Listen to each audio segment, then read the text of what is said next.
वरहमतुल्लाहि वबरकातुहू। उम्मीद है तमाम अहबाब खैरियत से होंगे। अल्लाह सबको अपने हिफ्ज़ व अमान में रखे। ये वीडियो मुलाहिज़ा फरमाएं, उसके बाद बात करते हैं। बात यह है कि जिस तबाही की इंतहा पर हम पहुंचे हुए हैं, माशाल्लाह 70% मुल्क की आबादी का हिस्सा है, लेकिन हमारी कोई वक़्त और हैसियत नहीं है। फजलुर रहमान एक बात करे, वो जनाब सारी दुनिया के अंदर उसका वजन महसूस किया जाता है। और यहाँ पर इतने बड़े बड़े आस्थानों के सज्जादा नशीन और ये तमाम कायदीन इकट्ठे हों और हम इस फिक्र में हों कि अखबारात में जगह मिलेगी या नहीं मिलेगी, मीडिया में ये इसको सही तौर पर हाईलाइट किया जाएगा या नहीं किया जाएगा, तो हमें खुद अपने गिरबान में झांकना चाहिए। बाकी जी, तो ये थे जनाब साहबजादा सैयद हामिद काज़मी साहब, जो कि मुल्तान से जिनका ताल्लुक़ है, और ये किसी प्रेस कॉन्फ्रेंस में हैं या अपने उलमा की मीटिंग में हैं। बकौल इनके कितने सज्जादा नशीन बैठे हुए हैं और ये अपनी गुफ्तगू के दरमियान तज़किरा कर रहे हैं मौलाना फजलुर रहमान साहब का, और तज़किरा करते हुए उनकी क़द्र व मंज़िलत का भी एतराफ़ हो रहा है, लेकिन साथ में अंदाज़ भी उनका ठीक नहीं है। और इन मौसूफ़ को मैं 2010 से जानता हूँ, जब इनका स्कैंडल आया था, क्योंकि ये federal minister of religious affair भी रहे हैं।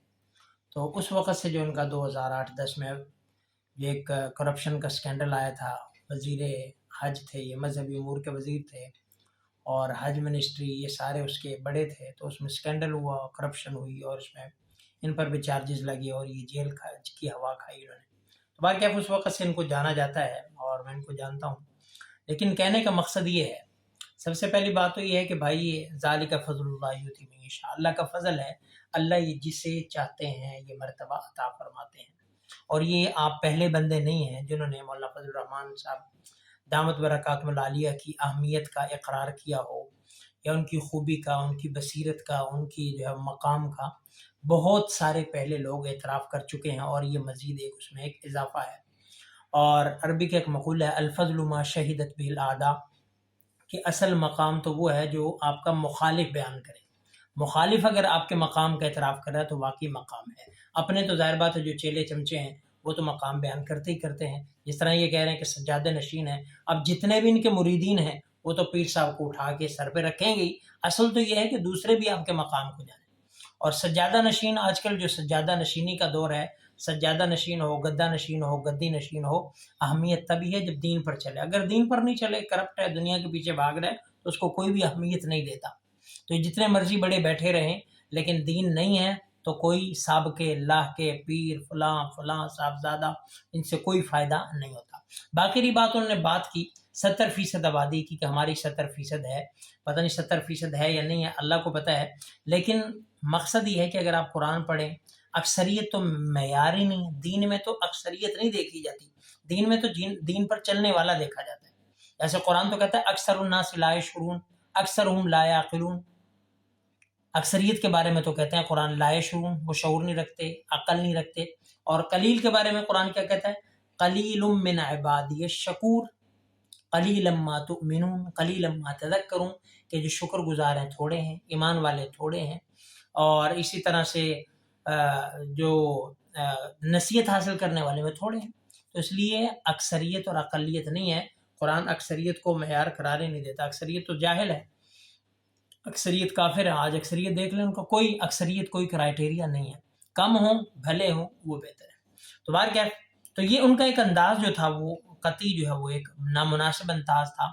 इतनी बड़ी शख्सियत का आप एतराफ़ भी कर रहे हैं तो उनकी बात में वज़न भी है, और ये वज़न ऐसे नहीं आता, इसके पीछे मेहनतें होती हैं, इसके पीछे ईमानदारी होती है, इसके पीछे उलमा की सरपरस्तियाँ और साए होते हैं, इसके पीछे उलमा की इक़्तिदा होती है, उलमा की दुआएँ होती हैं, इसके पीछे मखलूक खुदा की खिदमत होती है, इसलिए बात में वज़न पैदा होता है।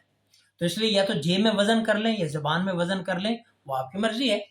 तो बारकैफ़, तो मैं इस किस्म की बातें नहीं करना चाहता था, लेकिन चूँकि इन्होंने ऐसी बात की और इस अंदाज़ से और बड़ी रऊनत से और ऐसे, हालाँकि बड़े हैं, उम्र में भी आपसे बड़े हैं, मकाम में भी बड़े हैं, बड़े का वैसे ही हमारा दीन भी कहते हैं बड़े का इज़्ज़त एहतराम करना चाहिए, बड़े का नाम अच्छे तरीके से लेना चाहिए, अदब के साथ लेना चाहिए, रिस्पेक्ट करनी चाहिए, कोई बात नहीं।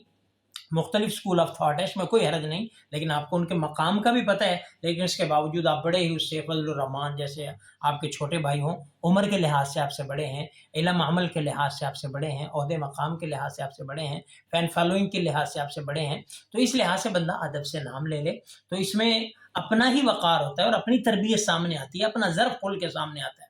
अगर आप ऐसे नाम लेंगे तो आपकी तरबियत का पता चलेगा आप कितने बड़े पीर हैं।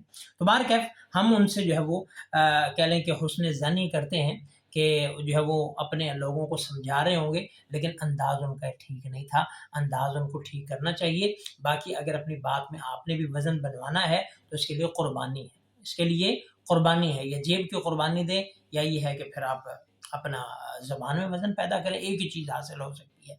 तो इसलिए आज के हवाले से तो इसलिए जो भी अपने से बड़ा हो और ख़ासकर आलिम दीन हो तो उसका नाम अदब एहतराम के साथ लेना चाहिए। बाकी जो भी आपका, मैं कॉन्टेक्स्ट का नहीं मुझे पता क्या है, सियाक़ व सबाक़ क्या है, लेकिन उसकी इसी क्लिप मेरे तक आया है और उसमें ये जो लहज़ा उन्होंने जो है वो कह लें कि एक दिखाया है, उससे मुझे ठीक नहीं लगा कि ये लहज़ा नहीं होना चाहिए। तो इसलिए हमसे आप अगर पीर हैं तो आपसे आपके छोटे सीखेंगे। अगर आप इस तरह से नाम लेंगे तो छोटे तो गाली दे के नाम लेंगे। तो ये हमने अपने छोटों की, जब आदमी इस लेवल पे आ जाता है तो सिर्फ वो अपनी ज़ात को ना देखे, वो अपने नीचे वालों को भी देखे कि वो लोग भी आपको कॉपी कर रहे हैं। तो इसलिए जो भी बड़े लेवल पे पहुँच जाएँ, उनके इसका ये मतलब नहीं होता कि आप जो मर्ज़ी करते रहें और जिसको मर्ज़ी जो है वो रगेते रहें और जैसे मर्ज़ी तौहीन, तो ये एक अच्छा आपका तरीक़ा नहीं है। बाकी अल्लाह आपकी भी बात में वज़न पैदा करे, हमारी दुआएँ आपके साथ हैं। वस्सलाम।